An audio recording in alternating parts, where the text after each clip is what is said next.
مولانا طارق مسعود صاحب, میرا مسئلہ یہ کہ میری شادی کو 23 سال گزر چکے ہیں. 23 سال گزار لیا آپ نے اور ابھی تک زندہ ہیں. 23 سال گزر چکے ہیں, میری عمر 40 سال ہے, میں ایک شوہر پرست بیوی ہوں اور اپنے 3 بچوں کے. اچھا یہ میاں, میں سمجھا مرد ہے, آپ کو نہیں مرنا چاہیے, سوری غلط ہو گیا. اور اپنے 3 بچوں کے ساتھ پرسکون زندگی گزار رہی ہوں. پہلے میں پڑھ لوں, کوئی ایسی بات نہ ہو جو پبلش کرنے کی نہ ہو. آپ نے پڑھا ہوا ہے؟ میں اپنے 3 بچوں کے ساتھ. آپ نے کیوں پڑھا بھائی؟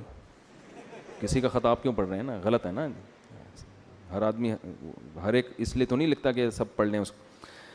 اور اپنے 3 بچوں کے ساتھ پرسکون زندگی گزاروں. حالانکہ میرے شوہر ایک نہایت بد زبان آدمی ہیں, گندی غلیظ گالیاں, تانے, مار کٹائی روزانہ کا معمول ہے, لیکن اسی وجہ سے بچے ہوئے ہیں.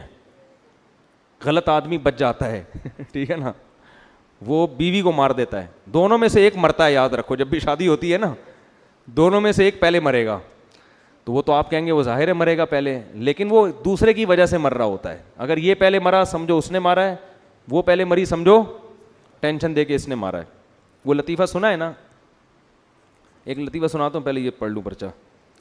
مار گڑائی روزانہ کا معمول ہے, لیکن اپنے اللہ کی عبادت اور شوہر کی اطاعت میں زندگی گزار رہے ہیں. کیونکہ معلوم کہ جنت تک جانے کا راستہ یہی ہے, لیکن میرے والد صاحب کا 2 سال پہلے انتقال ہو گیا اور میری والدہ صاحبہ بالکل اکیلی ہو گئی. میرے علاوہ ان کا کوئی اور ٹھکانہ نہیں ہے. والدہ شوگر اور بی پی کی مریضاں ہیں. میں یہ چاہ رہی تھی کہ والدہ میرے ساتھ رہیں, لیکن میری والدہ کو دیکھ کر میرے شوہر کی حرکتیں عروج پر ہیں. میرے 2 سوال ہیں. کیا میں اپنی ماں کے ساتھ علیحدہ گھر میں رہ سکتی ہوں جبکہ مجھے اور میری ماں کو کوئی مالی پریشانی نہیں, اور میرے شوہر بھی گھر سے جانے کا بار بار کہہ رہے ہیں؟ جب کہہ رہے ہیں تو اس بہت بہترین آپشن ہے. جب ایک آدمی گالیاں بھی دے رہا ہے, مار بھی رہا ہے, اگر یہ صحیح کہہ رہی ہیں, مجھے نہیں پتہ حقیقت کیا ہے, تو پھر خود ہی اگر یہ آپشن دے رہے ہیں کہ وہاں جا کے رہو, تو فوراً سے پہلے اماں کے پاس چلے جانا چاہیے. کیا میں اپنی ماں کے ساتھ جا کر اللہ اور شوہر کی نافرمانی تو نہیں کروں گی؟ جب شوہر خود اجازت دے رہے ہیں تو پھر کوئی نافرمانی نہیں ہے. یہ جو گالیوں کی جس کو عادت پڑ جائے نا, یہ ختم نہیں ہوتی. جس کو ایک دفعہ گالیوں کی عادت پڑ گئی نا, یہ اس کا پھر ایک ہی علاج ہے کہ جب بھی گالی دو پیسے صدقہ کرو, اپنے آپ کو سزا دو. کتنے پیسے, وہ گالی کا ویٹ دیکھو, گالی کا وزن دیکھو. اب گالی کے وزن کا اندازہ کیسے ہوگا؟ سامنے والے کو بولو کہ یہ مجھے دے کے دیکھ گالی, تو آپ کو کتنا غصہ آتا ہے, اس سے اندازہ ہو جائے گا یہ گالی کتنی وزنی ہے. تو جس کو گالیوں کی عادت پڑ جائے نا, یہ پھر بڑی, یہ چرس کی طرح ہے. اس کا حل یہی ہے کہ جب بھی گالی دے سزا دے اپنے آپ کو, تو آہستہ آہستہ پھر یہ برائی انشاءاللہ چھوٹے گی. بھائی یہ جو خاتون ہے, دل سے دعا ہے اللہ ان کی بیچاری کے حالات صحیح فرمائے. اور شوہروں کو, جتنے بھی آج کل مرد ہیں نا بد اخلاق جو ہوتے ہیں, ان کے ساتھ گزارا عورت کا بڑا مشکل ہوتا ہے. مرد اس پہ فخر کرتا ہے کہ میں اتنا کھلاتا ہوں, میں اتنا. بھائی اس پہلے تو انسان کی زبان ہوتی ہے نا, بات تو تمیز سے کرو. بد اخلاق آدمی کے ساتھ, بد دماغ آدمی کے ساتھ بہت مشکل ہوتا ہے گزارا کرنا. اچھا کچھ لوگوں کی عادت یہ ہوتی ہے, وہ بد دماغ تو بہت ہوتے ہیں, یہ میں خواتین کو خاص طور پہ بات بتا رہا ہوں, لیکن ان کا غصہ بھی جلدی اترتا ہے. تو ایسے آدمی کو برداشت کر لیں. بعض لوگ غصہ آتا ہے 3 دن پھر اچھلتے ہیں, لیکن وہ غصہ بہت جلدی ختم ہو کے پھر وہ نارمل ہو کے تلافی کرتے ہیں. بعض میاں اس قسم کے بھی مارکیٹ میں ہیں کہ وہ برداشت نہیں ہوتا, جب آئے ہڑ چیزیں اٹھا کے, جب تھوڑی دیر میں ٹھنڈے ہو کے پھر وہ سوری کر رہے ہوتے ہیں, پھر وہ کرے یار یہ مجھ سے غلط ہوا. تو اگر اس قسم کا میاں ہے تو بھی غنیمت ہے کہ چلو غصہ کرتا ہے لیکن بعد میں اس کی تلافی کر لیتا ہے. پھر اس میں عورت کو چاہیے کہ جب اس پہ یہ کنڈیشن ہو تو تھوڑی دیر چپ کر کے برداشت کر لے, اس سے گھر جنت بن جائے گا. سمجھ میں آ رہی بات؟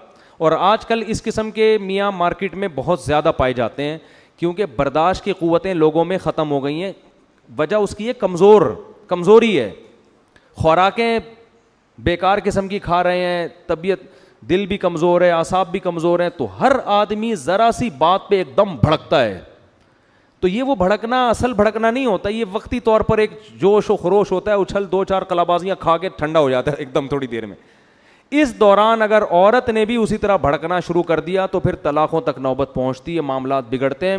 تو عورت کو تھوڑے دنوں میں اندازہ ہو جاتا ہے کہ میرے میاں کے کچھ کیفیات اس پہ طاری ہوتی ہیں, وقتی طور پر ہوتی ہیں, بھڑکتا ہے, چیختا ہے, چلاتا ہے, کلابازیاں کھاتا ہے. تو کوئی بات نہیں, 15-20 منٹ میں طبیعت انشاءاللہ کیا ہو جائے گی, سیٹ ہو جائے گی, برداشت کر لو. صحیح ہے نا؟ تو ایسے موقع پہ عورت کو مشورہ یہ دیا جاتا ہے, بھائی چپ کر کے بیٹھ. اس وقت مشورے نہ دو اس کو, بس چپ. اس کا حل یہی ہے کہ جو آپ کہہ رہے ہیں آپ صحیح کر رہے ہیں, بس میاں کو ہر بات میں کیا کہو, آپ ایک نمبر آدمی ہو.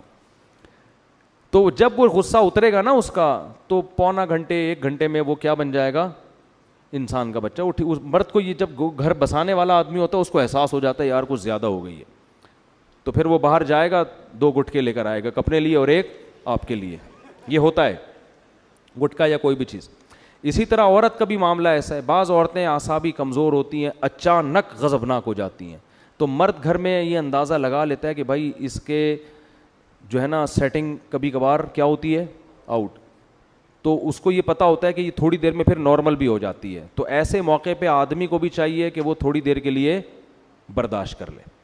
تو اس سے, لیکن اگر یہ نارمل نہیں ہے, یعنی یہ تھوڑی دیر کا کام نہیں ہے, یہ تو منہ بنا کے 6 مہینے بیٹھے رہتے ہیں, پھر ایسے گھر چل نہیں پاتے. سمجھتے ہو, پھر ایسے گھر چل نہیں پاتے. یا تو طلاق ہوتی ہے, یا دونوں میں سے ایک ڈپریشن کا مریض بن جاتا ہے, یا عورت بیوہ ہو جائے گی, یا وہ اس کو ٹینشن دے کے مار دے گا. تینوں میں سے ایک کام پھر ہوتا ہے, یہ گھر چل نہیں پاتے پھر. اچھا میرے بھائی, وہ لطیفہ یہ تھا بس, وہ بہت, اب کل سوال دینا باقی. وہ ایک آدمی نے شادی کی نا, تو جب کمرے میں گیا تو 3 دوپٹے لٹکے ہوئے تھے کھونٹے پہ. تو بیوی کو روب میں لینے کے لیے نا اس نے یہ دوپٹے لٹکائے ہوئے تھے.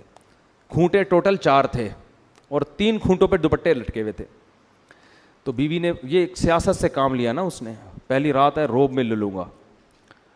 بیوی نے پوچھا یہ 3 دوپٹے, یہ پہلا دوپٹہ کیسا ہے؟ اس نے کہا بھائی دیکھو میری پہلے ایک دفعہ شادی ہو چکی ہے, بیوی مر گئی تھی وہ, تو اس کی یاد میں نے دوپٹہ لٹکا دیا یہاں پہ. وہ اس کا خیال تھا, یہ تو کانپنے لگے, ابے بھائی یہ تو بیویوں کو مار دیتا ہے بات بات پہ. اس نے کہا یہ دوسرا دوپٹہ؟ اس نے کہا وہ بھی ایسا ہی ہوا تھا, دوبارہ شادی ہوئی, وہ بھی مر گئی یار, تو میں نے یاد میں اس کا دوپٹہ بھی لٹکا دیا. اس نے کہا یہ تیسرا دوپٹہ کا ہے, پھر تیسری شادی ہوئی, وہ بھی مر گئی, اس کی یاد میں نے دوپٹہ لٹکا دیا. عورت میں کانفیڈنس تھا, گھبرانے والی نہیں تھی. اس نے کہا یہ جو چوتھا کھونٹا ہے نا, یہاں تیرا پاجامہ لٹکے گا, اب یہاں کوئی دوپٹہ, یہاں کوئی دوپٹہ نہیں آئے گا اب. صحیح. تو ایسے آدمی کو اسی سٹائل میں بات, تو بجائے ڈرانے کے خود وہ کانپنے لگا کہ بھائی یہاں اس دفعہ اس کو نبھانا ہے, اس کو مرنے نہیں دینا. تو یہ بھی ہوتا ہے. اللہ تعالیٰ سمجھنے کی عمل کی